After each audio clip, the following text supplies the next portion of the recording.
Do not attempt to adjust the feed. We are controlling the transmission from Second Life. We will guide the narrative, twist the reality, and bend the virtual horizon. Sit back as we unveil visions inspired by Philip K. Dick. You are about to enter a realm of awe and mystery that stretches from the digital mind to the outer limits. Good evening, seekers of the cosmic edge, and welcome to SL Tonight, where we journeyed through the mind of Philip K. Dick, the sci-fi titan who reshaped reality with 36 novels and 121 stories. I'm Felix Lebeski, your host of Visions of Philip K. Dick, a series that has explored his tales of illusion, control, and human longing. In 1980, Dick was in Santa Ana near his end, his thoughts consumed by immortality and the search for truth. Inspired by existential philosophers like Sartre and his own brushes with death, a 1976 stroke, a failing heart, he wrote stories that questioned whether we ever reach our destination. Tonight, we close our main series with I Hope I Shall Arrive Soon, a 1980 tale of a man in cryosleep, trapped in false realities, yearning to arrive. It's a fitting end, asking what's real, and will we ever get there? Let's embark on this final voyage. After takeoff, the ship routinely monitored the condition of the 60 people sleeping in its cryonic tanks. One malfunction showed that of person 9, his EEG revealed brain activity. Shit, the ship said to itself. Complex homeostatic devices locked into circuit feed, and the ship contacted person 9. You were slightly awake, the ship said, utilizing the cytronic route. There was no point in rousing person 9 to full consciousness. After all, the flight would last a decade. Virtually unconscious, but unfortunately still able to think, person 9 thought, someone is addressing me. Where am I located? I don't see anything. You're in faulty cryonic suspension. Then I shouldn't be able to hear you. Faulty. That's the point. You can hear me. Do you know my name? Do you know your name? Victor Kimmings, bring me out of this. We are in flight. Then put me under. Just a moment. The ship examined the cryonic mechanisms. It scanned and surveyed, and it said, I will try. Time passed. Victor Kimmings, unable to see anything, unaware of his body, found himself still conscious. Lower my temperature. He could not hear his voice. Perhaps he only imagined he spoke. Colors floated towards him and then rushed at him. He liked the colors. They reminded him of a child's paint box, the semi-animated kind, an artificial life form. He had used them at school 200 years ago. I can't put you under, the voice of the ship sounded inside Kimming's head. The malfunction is too elaborate. I can't correct it, and I can't repair it. You will be conscious for 10 years. The semi-animated colors rushed towards him, but now they possessed a sinister quality, supplied to them by his own fear. Oh my God! 10 years? The colors darkened. As Victor Kimmings lay paralyzed, surrounded by dismal flickerings of light, the ship explained to him its strategy. The strategy did not represent a decision on its part. The ship had been programmed to seek the solution in case of malfunction of this sort. What I will do, the voice of the ship came to him, is feed you sensory stimulation. The peril to you is sensory deprivation. If you are conscious for 10 years without sensory data, your mind will deteriorate. When we reach LR4 system, you will be a vegetable. Well, what do you intend to feed me? Kimming said in a panic. What do you have in your information storage banks? All the video soap operas of the last century? Wake me up and I'll walk around. There is no air in me. Nothing for you to eat. No one to talk to, since everyone else is under. I can talk to you. We can play chess. Not for 10 years. Listen to me. I say I have no food and no air. You must remain as you are. A bad compromise, but one forced on us. You are talking to me now. I have no particular information stored. Here is policy in these situations. I will feed you your own buried memories, emphasizing the pleasant ones. You possess 206 years of memories, and most of them have sunk down into your unconscious. This is a splendid source of sensory data for you to receive. Be of good cheer. This situation which you are in is not unique. It has never happened within my domain before, but I am programmed to deal with it. Relax and trust me. I will see that you are provided with a world. They should have warned me before I agreed to emigrate. Relax. He relaxed, but he was terribly frightened. Theoretically, he should have gone under in the successful cryonic suspension and then reawakened a moment later in his starred destination, or rather the colony planet of that star. Everyone else aboard the ship lay in an unknowing state. He was the exception, as if bad karma had attacked him for obscure reasons. Worst of all, he had to depend totally on the goodwill of the ship. Suppose it elected to feed him monsters. The ship could terrorize him for 10 years, 10 objective years, and undoubtedly more from a subjective standpoint. He was, in effect, totally in the ship's power. Did interstellar ships enjoy such a situation? He knew little about interstellar ships. His field was microbiology. Let me think, he said to himself. My first wife, Martine, the lovely little French girl who wore jeans and a red shirt open at the waist and cooked delicious crepes. I hear, so be it. The rushing colors resolved themselves into a coherent, stable shapes. A building, a little old yellow wooden house that he had owned when he was 19 years old in Wyoming.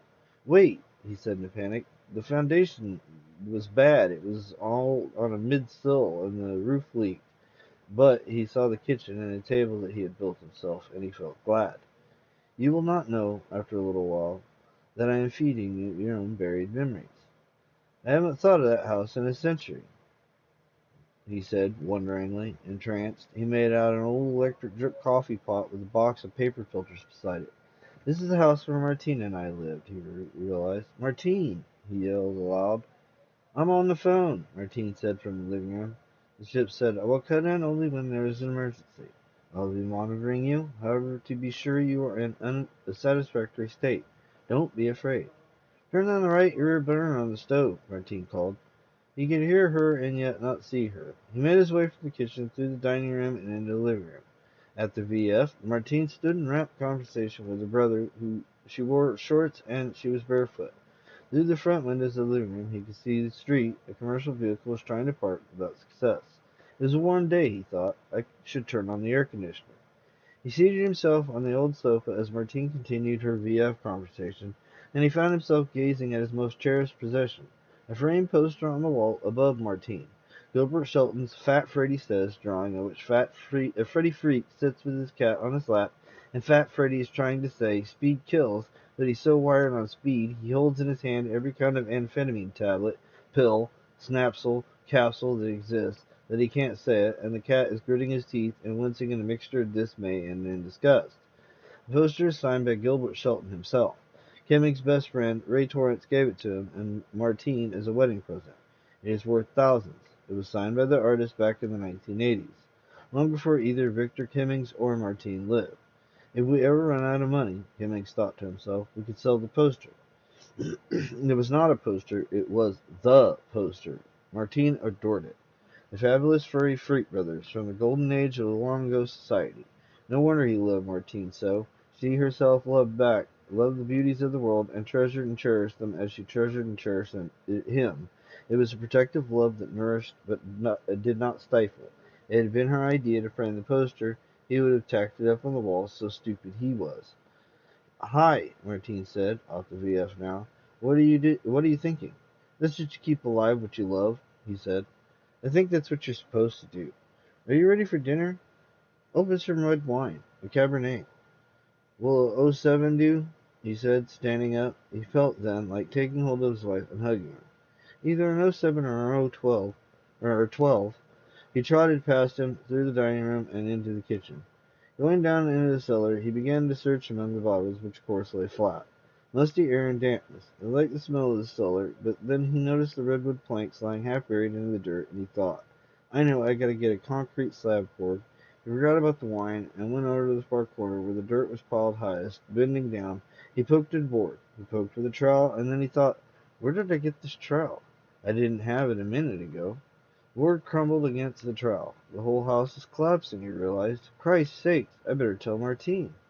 Go back upstairs, wine forgotten. He started to say to her the foundation of the house were dangerously decayed, but Martine was nowhere in sight. And nothing cooked in the stove. No pots, no pans. Amazed, he put his hand to the stove and found it cold. Was she just now cooking? He asked himself. Martine, he said loudly.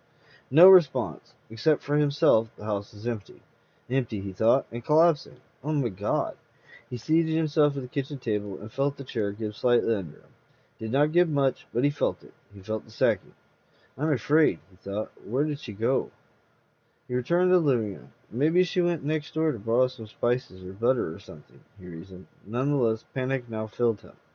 He looked at the poster. It was unframed, and the edges had been torn. I know she framed it, he thought. He ran across the room to it to examine it closely. Faded. The artist's signature had faded. He could scarcely make it out. She insisted on framing it in under glare-free, reflection-free glass. But it isn't framed, and it's torn. The most precious thing we own. Suddenly he found himself crying. It amazed him, his tears. Martine is gone, the poster is deteriorated, the house is crumbling away, nothing is cooking on the stove. This is terrible, he thought, and I don't understand it. The ship understood it. The ship had been carefully monitoring Victor Kimming's brainwave patterns, and the ship knew that something had gone wrong. The waveforms showed agitation and pain. I must get him out of the feed circuit, or I will kill him, the ship decided. Where does the flaw lie? It asked itself. Worry dormant in the man's underlying anxieties. Perhaps if I intensify the signal, I'll use the same source but amp up the charge. What has happened is that massive subliminal insecurities have taken possession of him. The fault is not mine, but it lies instead in his psychological makeup. I will try an earlier period in his life, the ship decided, before the neurotic anxieties got laid down. In the backyard, Victor scrutinized a bee that had gotten itself trapped in a spider's web. The spider wound up the bee with great care. That's wrong, Victor thought. I'll let the bee loose. Reaching up, he took hold of the encapsulated bee, drew it from the web, and scrutinizing it carefully began to unwrap it. The bee stung him, and it felt like a little pinch of pain. Why did it sting me? He wondered. I was letting it go. He was indoors to his mother and told her, but she did not listen. She was watching TV. His finger hurt where the bee had stung up, but more important, he did not understand why the bee would attack its rescuer. I won't do that again, he said to himself. Put some Bactine on it, his mother said at last, rousing from watching the TV. He began to cry. It was unfair. It made no sense. He was perplexed and dismayed, and he felt a little hatred toward the small living things because they were dumb. They didn't have any sense. He left the house, played for a time on his swings. He sighed in his sandbox, and then he went into the garage because he heard a strange flapping, whirring sound, like a kind of fan. Inside the gloomy garage, he found that a bird was fluttering against the cobwebbed rear window, trying to get out. Below it, the cat, Dorky, leapt and leapt, trying to reach the bird. He picked up the cat extending its body and its legs, extending its jaws, and bit into the bird. And once the cat scrambled down and ran off with the still fluttering bird. Victor ran into the house. Dorky caught a bird, he told his mother. That goddamn cat. The mother took the broom from the closet in the kitchen and ran outside, trying to find Dorky. Cat concealed itself under the bramble bushes. He could not reach it with the broom. I'm going to get rid of that cat, his mother said. Victor did not tell her that he had arranged for the cat to catch the bird. He watched it in silence as his mother tried and tried to prise Dorky out from her hiding place. Dorky was crunching up the bird. He could hear the sound of breaking bones, small bones. He felt a strange feeling, as if he should tell his mother what he'd done, and yet if he told her, she would punish him. I won't do that again, he said to himself. His face, he realized, had turned red. What if his mother figured it out? What if she had some secret way of knowing? Dorky couldn't tell her, and the bird was dead. No one would ever know. He was safe. But he felt bad. That night he could not eat his dinner, but both his parents noticed. They thought he was sick. They took his temperature. He said nothing about what he had done. His mother told his father about Dorky, and they decided to get rid of Dorky. Seated at the table, listening, Victor began to cry. All right, his father said gently. We won't get rid of her. It's natural for a cat to catch a bird. The next day he sat playing in his sandbox. Some plants grew up through the sand. He broke them off. Later his mother told him that it had been the wrong thing to do. Alone in the backyard, in his sandbox, he sat with a pail of water forming a small mound of wet sand. The sky, which had been blue and clear, became by in degrees overcast. A shadow passed over him, and he looked up. He sensed a presence around him, something vast that could think. You are responsible for the death of the bird, the presence thought. He could understand its thought. I know, he said. He wished then that he could die. Then he wished to replace the bird and dive for it, leaving it as it had been, floating against the cobweb windows of the garage. Bird wanted to fly and eat and live, the president thought. Yes, he said miserably. You must never do that again, the president told him. I am sorry, he said, and wept. This is a very neurotic person, the ship realized, and I'm having an awful lot of trouble finding happy memories. There's too much fear in him and too much guilt. He has buried it all, and yet it is still there, worrying him like a dog worrying a rag. Where can I go in his memories to find him solace? I must come up with 10 years of memories, or his mind will be lost. Perhaps the ship thought the error that I am making is an error of choice on my part. I should allow him to choose his own memories. However, the ship realized this will allow an element of fantasy to enter, and that is not usually good. Still, I will try the segment dealing with his first marriage once again, the ship decided. He really loved Martine. Perhaps this time, if I keep the intensity of the memories at a greater level, the entropic factor can be abolished.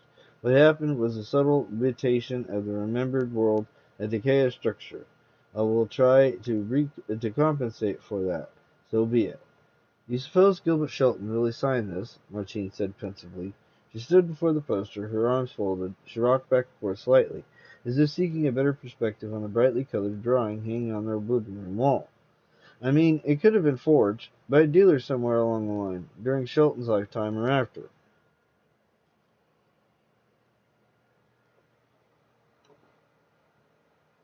The letter of authentication, Victor Cummings reminded her. Oh, that's right. Ray gave us the letter that goes with it. But suppose the letter is a forgery. What we need is another letter certifying that the first letter is authentic. Laughing, she walked away from the poster. Ultimately, Kimming said, we would have to have Gilbert Shelton here to personally testify that he signed it. Maybe he wouldn't know. That's the story about the man bringing the Picasso picture to Picasso and asking if it was authentic, and Picasso immediately signed it and said, now it's authentic. She put her arm around Kimming and standing on tiptoe, kissing him on the cheek. It's genuine. Ray wouldn't have given us no forgery. He's the leading expert on counterculture art of the 20th century. Do you know that he owns an actual lid of dope? It's preserved under... Ray is dead, Victor said. What? She gazed at him in astonishment. Do you mean something happened to him since we left? He's been dead 2 years. I was responsible. I was driving the buzz car. I wasn't cited by the police, but it was my fault. Ray is living on Mars. She stared at him. I know I was responsible. I never told you. I never told anyone. I'm sorry. I didn't mean to do it. I saw it flapping against the window, and Dorothy was trying to reach it, and I lifted Dorothy up, and I don't know why, but Dorothy grabbed it. Sit down, Victor. Martine led him to the overstuffed chair and made him sit himself. Something's wrong, she said. I know. Something terrible is wrong. I am responsible for taking up a life, a precious life that can never be replaced. I'm sorry. I wish I could make it okay, but I can't. After a pause, Martine said, call Ray. The cat? He said. What cat? There, he pointed, in the poster, on Fat Freddy's lap. That's Dorky. Dorky killed Ray. Silence. Presidents told me. Kimming said it was God. I didn't realize it at the time, but God saw me commit the crime, the murder, and he'll never forgive me. His wife stared at him numbly.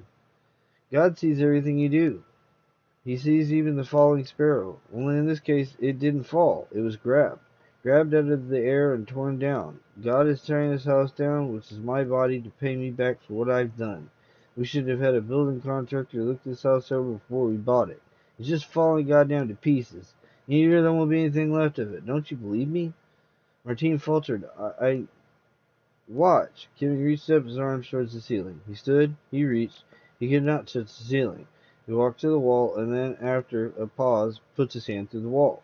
Martine screamed. The ship aborted the memory retrieval instantly, but the harm had been done. He has integrated his early fears and guilt into one interwoven grid, the ship said to himself. There's no way I can serve a pleasant memory to him because he instantly contaminates it, however pleasant the original experience in itself was. This is a serious situation, the ship decided. The man is already showing signs of psychosis, and we are hardly into the trip. Years lie ahead of him. But after allowing itself time to think the situation through, the ship decided to contact Victor Kimmings once more. Mr. Kimmings, I'm sorry. I didn't mean to foul up those retrievals. You did a good job, but Just a moment. I'm not equipped to do psychiatric reconstruction of you. I am a simple mechanism, that's all. What is it you want? Where do you want to be, and what is it you want to be doing? I want to arrive at our destination. I want this trip to be over. Ah, that is the solution. One by one, the cryonic system shut down. One by one, the people returned to life, among them Victor Kimmings. What amazed him was the lack of sense of the passage of time. He entered in the chamber, laid down, felt the membrane cover him, and the temperature began to drop. And now he stood on the ship's external platform, the unloading platform, gazing down at verdant planetary landscape. This, he realized, is LR-4-6, the colony world to which I have come in order to begin a new life. It looks good, a heavy-set woman beside him said. Yes, he said, and he felt the newness of the landscape rush up at him, his promise of a beginning, something better than he had known the past 200 years. I'm a fresh person in a fresh world, he thought, and he felt glad. Colors raced at him, like those of a solid, semi-animate kit. St. Elmo's fire, he realized. That's right, there's a great deal of ionization in the planet's atmosphere. A free light show, such as they had back in the 20th century. Mr. Kimmings, a voice said. An elderly man had come up beside him to speak to him. Did you dream? During the suspension? No, not that I can remember. I think I dreamed. Would you take my arm on the descent ramp? I feel unsteady. Air seems thin. Don't you find it thin? Don't be afraid, Jimmy said to him. He took the elderly man's arm. I'll help you down the ramp. Look, here's a guide coming this way. He'll arrange our processing for us. It's part of the package. We'll be taken to the resort hotel and given first-class accommodations. Read your brochure.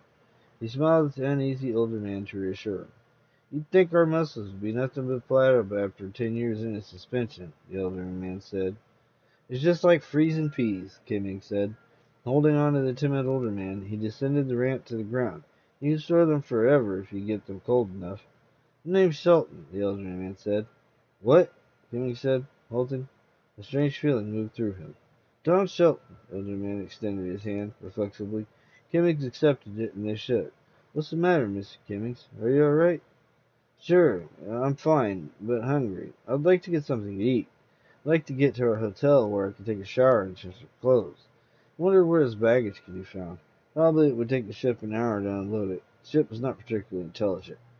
There's an intimate, confidential tone. Elderly Mr. Shelton said, You know what I brought with me? A bottle of wild turkey bourbon. The finest bourbon on earth. I'll bring it over to your hotel room and we'll share it. He nudged Kimmings. I don't drink. Only wine. He wondered if there's any good wines here on this distant colony world. Not distant now, he reflected. It is Earth that's distant. I should have done like Mr. Shelton and brought a few bottles with me. Shelton. What did the name remind him of? Something in his far past, in his early years. Something precious, along with good wine and a pretty great young woman making crepes in an old-fashioned kitchen. Aching memories, memories that hurt. Presently he stood by the bed in his hotel room. His suitcase open, he began to hang up his clothes. In the corner of the room, a TV hologram showed a newscaster. He ignored it, but liking the sound of a human voice, he kept it on. Did I have any dreams? He asked himself. During those past 10 years, his hand hurt. Gazing down, he saw a red welt as if he had been stung. A bee stung me, he realized. But when? How? While I lay in cryonic suspension? Impossible. Yet he could see the welt, and he could feel the pain.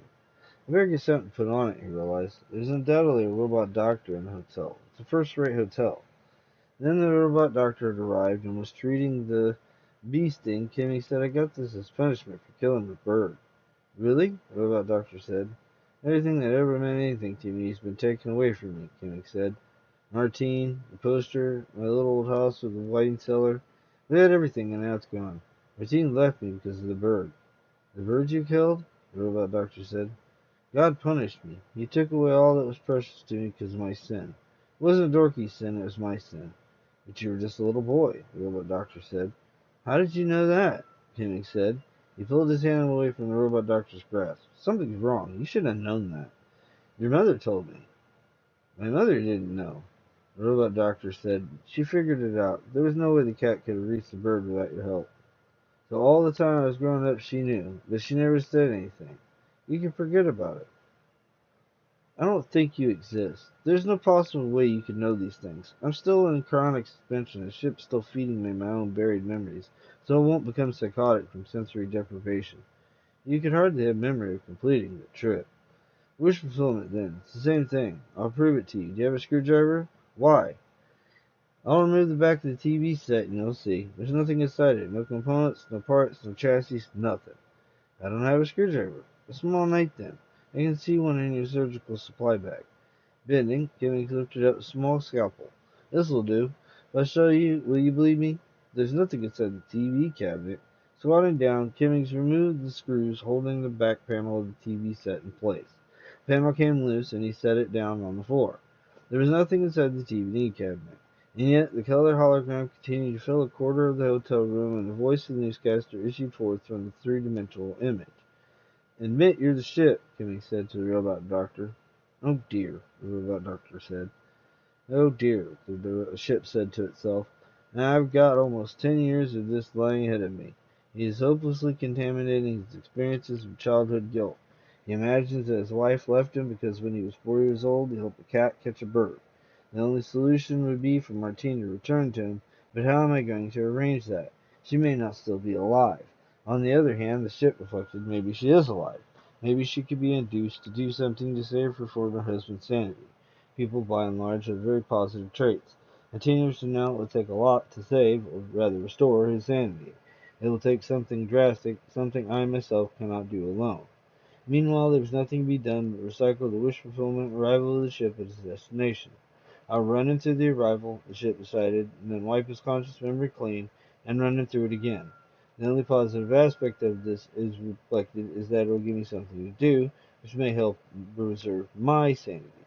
Lying in cryonic suspension, faulty cryonic suspension, Victor Kimming imagined once again that the ship was touching down and he was being brought back to consciousness. Did you dream? A heavy-set woman asked him as a group of passengers gathered on the outer platform. I have the impression that I dreamed.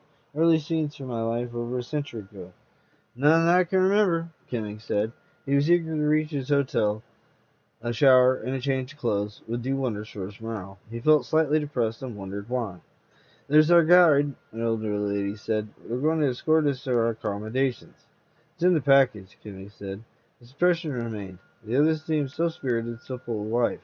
But over him only a weariness lay, a weighed down sensation as if gravity of this colony planet were too much for him. Maybe that's it, he said to himself. But according to the brochure, the gravity here matched Earth's. That was one of the attractions. Puzzled, he made his way slowly down the ramp, step by step, holding on to the rail. I don't really deserve a new chance at life anyhow, he realized. I'm just going through the motions.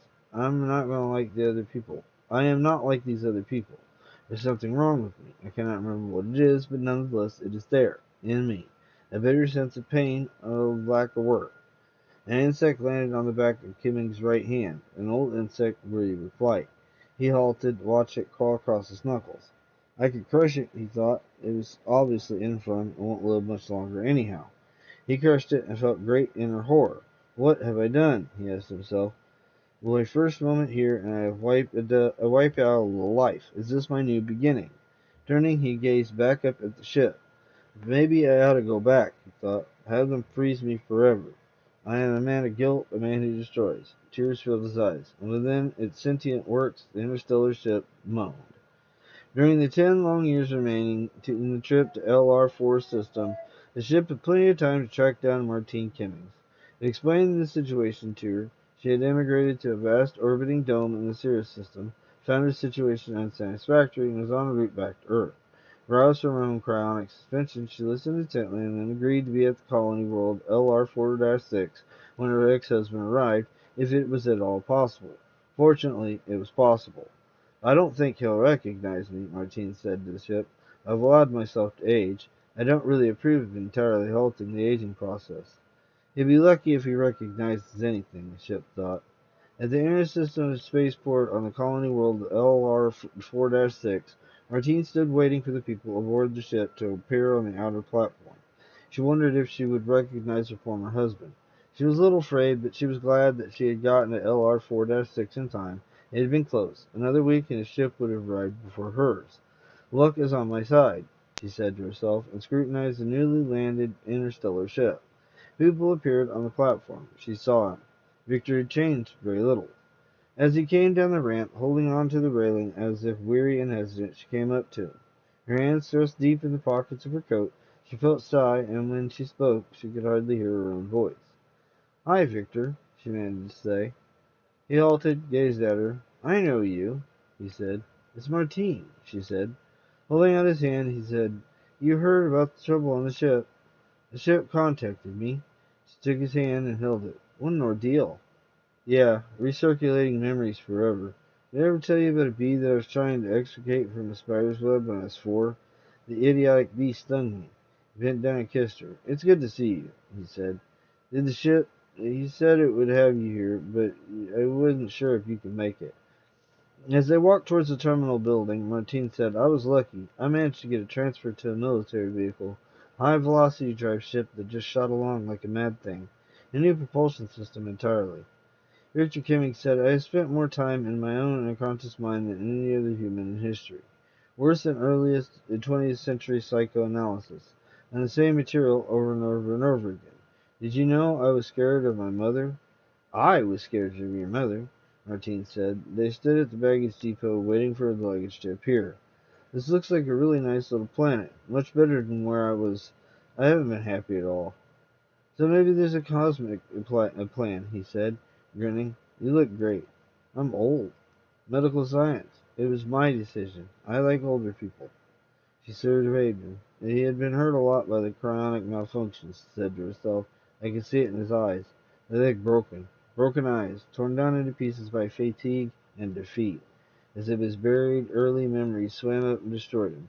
But it's over, she thought, and I did get here in time. At the bar in the terminal building, they sat having a drink. "This old man got me to try Wild Turkey bourbon," Victor said. "It's amazing bourbon. He says it's the best on earth. Brought the bottle with him from—" His voice died into silence. "One of your fellow passengers?" Martine finished. "I guess so," he said. "Well, you can stop thinking of the birds and the bees," Martine said. "Sex?" he said, and laughed.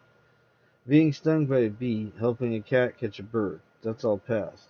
"That cat," Victor said, "has been dead 182 years.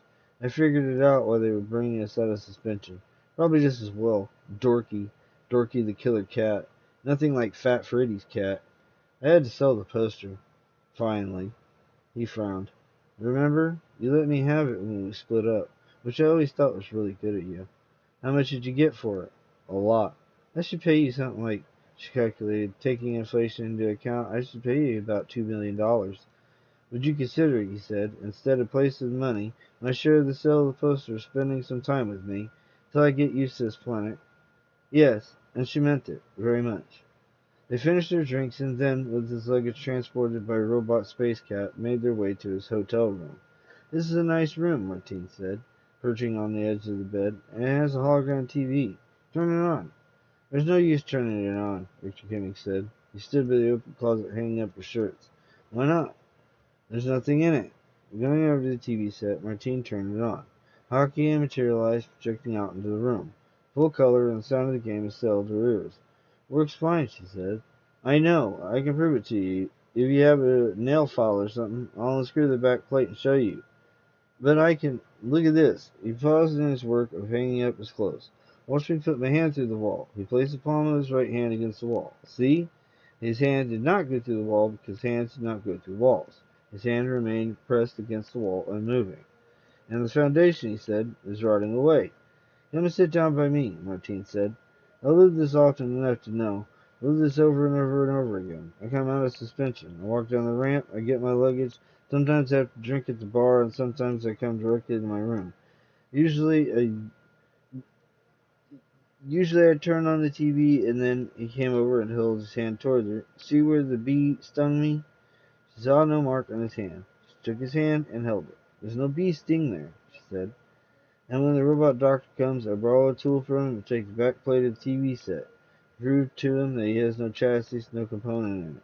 And then the ship starts me over again." "Victor, look at your hand." "This is the first time you've been here, though." "Sit down." "Okay." He seats himself down on the bed beside her, but not too close to her. "Won't you sit closer to me? It makes me too sad, remembering you. I really loved you. I wish this was real." "I will sit with you until it is real for you." "I'm going to try reliving the part with the cat," he said. And this time not pick up the cat and not let it get the bird. If I do that, maybe my life will change so that it turns into something happy, something that is real. My real mistake was separating from you. Here, I put my hand through you. He placed his hand against her arm. Pressure of his muscles was vigorous. She felt the weight, the physical presence of him against her. See, he said, it goes right through you. And all this because you killed a bird when you were a little boy. No, all this because of failure in the temperature regulating assembly aboard the ship. I'm not down to the proper temperature. There's just enough warmth left in my brain cells to permit cerebral activity. She stood up then, stretched, smiled at her. Shall we go get some dinner? She asked. Said, I'm sorry, I'm not hungry. I am. I'm gonna have some local seafood. The brochure says it's terrific. I'm lying anyhow. Maybe when you see the food and smell it, you'll change your mind. Gathering up her coat and purse, she came with him. It's a beautiful little planet, he said. I've explored it just at the time. I know it thoroughly. We should stop downstairs at the pharmacy for some Bactine, though, for my hand. It's beginning to swell and it hurts like hell. He showed her his hand. It hurts more this time than ever before. You want me to come back to you? Martine said. Are you serious? Yes, she said. I'll stay with you as long as you want. I agree. We should have never been separated. The poster is torn. What? We should have framed it. We didn't have sense enough to take care of it. Now it's torn, and the artist is dead.